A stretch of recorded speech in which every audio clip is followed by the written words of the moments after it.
helicopter crashed through the hospital window. Blade leapt through the broken glass, sprinting toward the final boss, gun raised. Suddenly, Blade threw something sharp. It struck the boss's hand. His gun clattered to the ground. Blade smirked, thinking it was his victory. He closed the distance in a flash and delivered a powerful roundhouse kick straight to the boss's face. But just as the kick landed, Blade saw his death. The next thing he knew, he was already collapsing to the ground. His vision blurred. From the corner of his eye, he caught a glimpse of the helicopter cockpit, crushed against the hospital wall. Eye Patch's voice echoed from somewhere far away. Blade, Blade, wake up. Blade jolted awake, not in the hospital. He was sitting at his desk in the middle of math class. In front of him, his stern math sensei was marching toward his desk, eyes sharp like daggers. Next to him, Eye Patch, his classmate and buddy, was poking him with a pen, whispering urgently, "Oi, Blade, wake up, man. You're dead meat." Blade's eyes met Eye Patch's, and a tense grin formed between them. The silent conversation was clear. "You're done for." Sensei loomed over him. Out of the classroom. Blade stood outside the classroom, sighing. He turned his head and said, "So, what are you doing here?" Eye Patch leaned casually against the wall, hands in his pockets. "Ah, you see," he began. "After Sensei threw you out, she got really mad and started grilling everyone with questions. Unlucky me got chosen, failed miserably. And here I am. It's really pissing me off.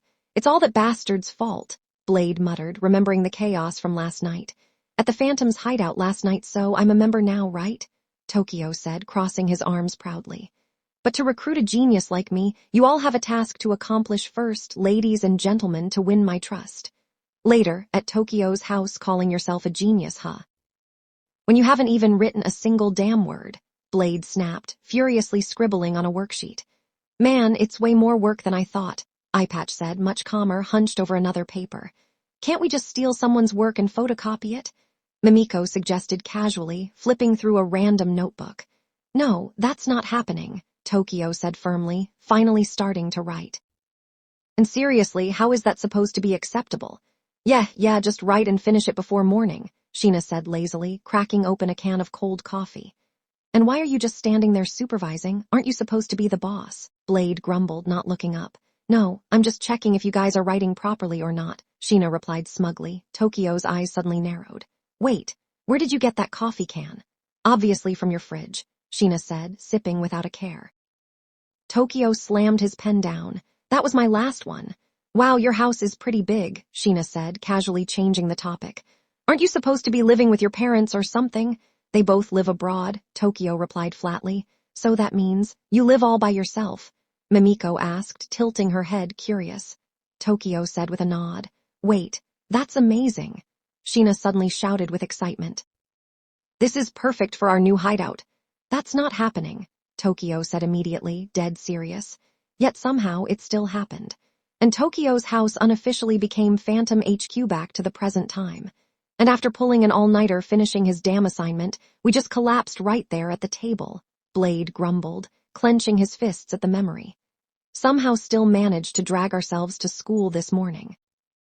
Damn, even thinking about it pisses me off." Now, calm down," Eye Patch said, patting his shoulder.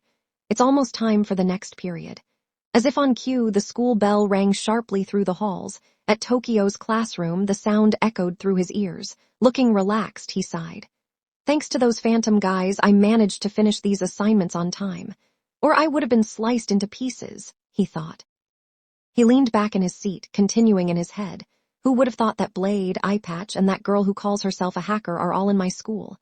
Even in the same class as each other's. They're first years, technically my juniors.